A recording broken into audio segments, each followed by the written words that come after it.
Welcome to Proclaim, a presentation of the Catholic Diocese of Alexandria. Join us as we journey together through the Scriptures revealed to us by God.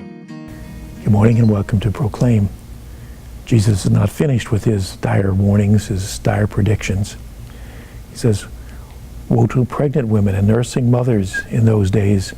Pray that this does not happen in winter, for those times will have tribulations such as has not been seen since the beginning of God's creation until now, nor ever will be. If the Lord had not shortened these days, no one would have been saved.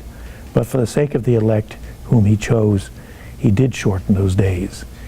Again, these are very broad statements, very generic ones that clearly simply describe an overall way of looking at this.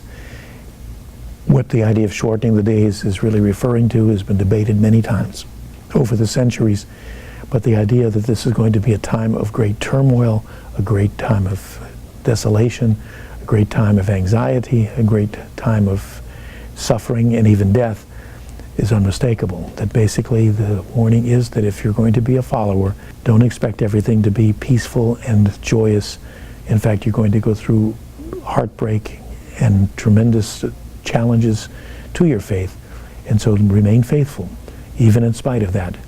That's the lesson that the early church certainly had to hear and rehear, because of the fact that they did experience the power of persecution from the Roman army as well as from others around them, and many times even their own families became the source of that persecution and the trials that went with it. And so Jesus is basically holding out a very simple lesson that says, if you're going to be my disciple, don't be misled.